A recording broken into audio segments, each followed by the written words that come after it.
Greetings to all my friends and colleagues. This is Sam Collins, the coding and billing expert for acupuncture for you, your practice, and of course, for the American Acupuncture Council. Always want to make sure that you're getting paid correctly and to the fullest extent. Well, to make sure that's going to happen, what is going to happen coming up? Well, here's a riddle. When do the 2026 diagnosis begin? When do they start? You may be thinking, well, 2026, Sam. Well, not so fast, my friends. The 2026 diagnosis codes will update October 1st.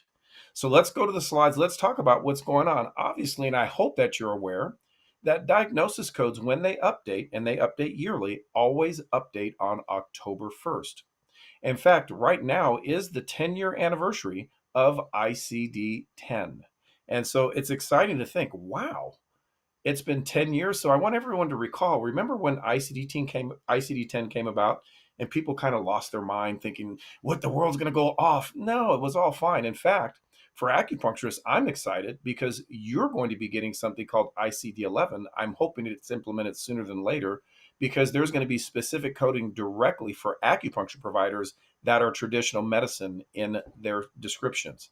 So it means you'll be able to code chi stagnations, different types of patterns, and all other things related to traditional medicine, which just gives a little more granularity of severity.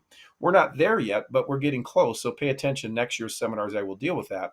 However, let's talk about what's going on now. ICD 10 for 2026. Well, what has happened? Well, as they do every single year, October 1st, there's some new codes. This year is no different. In fact, there are now 74,719 diagnosis codes.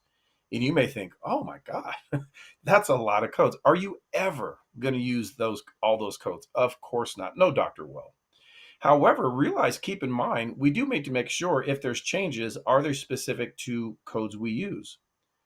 By example, this year, it's a lot of new codes, 487 new codes. 28 codes were deleted and then 38 revisions. And you're thinking, ooh, well, let's be careful. I'm always going to be, for you and for our profession, very acucentric. I care about the things that are specific to what we do. So by example, let me show you just a little bit of a list of all the codes that have updated. And you'll see here, whoa, malignant inflammatory neoplasm of the breast, right breast. And of course, these are codes you look at this and go, well, Sam, I don't think I'd ever use those. And I would say you're probably correct. You can see here, primary apraxia of speech, multiple sclerosis. Now, a patient with multiple sclerosis may indeed be a patient of yours, but are you treating the multiple sclerosis or treating the symptoms? Multiple sclerosis would likely just be the comorbidity. So let's get into what are we doing that is specific to what you do. Now, here's an important code. Like last year, remember, if you look at, there were some new codes for disc for the lumbar spine. Though they were important, I bet how many have used any of those codes this year? Probably none. But these are some I think you might. Some of you are probably and likely coding pain codes, specifically pelvic or perineal pain. The old code is R10.2, but let me be careful. When I say old code, that means as of October 1st. So by example, if you're treating someone in September or before for pelvic or perineal pain, you will continue to code R10.2 for any date of service that was in September or earlier. Once the date of service is after October 1st, then you may begin using the new codes, and here they are. So the new codes just get a little bit more specificity. Of course, there's just the generic unspecified, which is fine. But my hope is when someone has pelvic or perineal pain, you can identify, well, what part of the pelvis is it? Is it on the right side, on the left side? Is it on both sides, or is it more in the pubic area?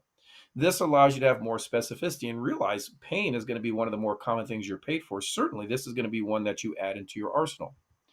In addition, there was some deletions of other codes, or a deletion of a code here also, the contusion of an abdominal wall. And you might think, well, come on, Sam, I'm not going to deal with that.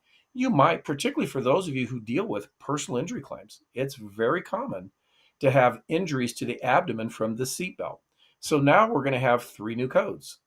Contusion of the abdominal wall, but then more specifically to the groin and to the flank. So it allows you, like if the seatbelt's going lower across the chest.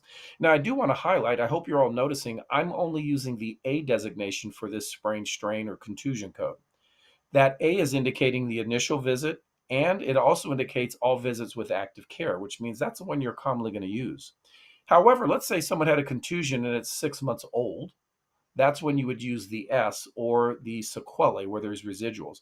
I think the important thing here is just making sure if you have been or thinking you may be using contusion based on trauma, it's updated when it comes to abdominal.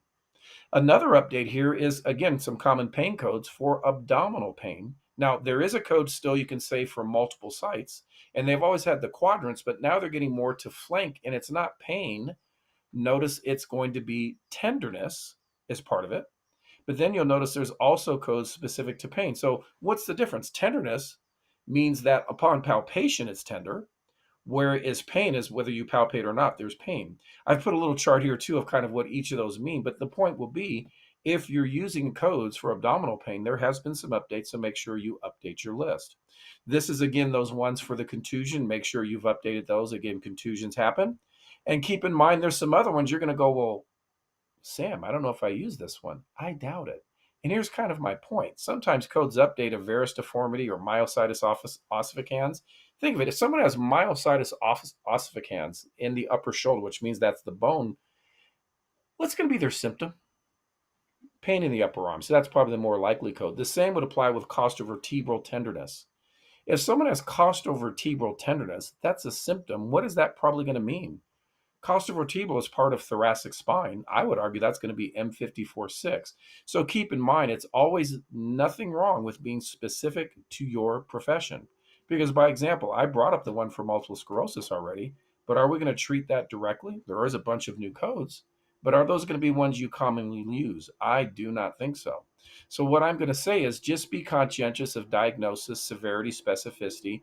Don't throw spaghetti at the wall and do all types of codes. One of the things that I focus on at our seminars and with my network members is making sure you're using the codes that are payable by insurance. So network members, expect from me, you're going to get a nice list, because the best practice of coding is always going to be giving me something about the pain, the symptoms, the signs.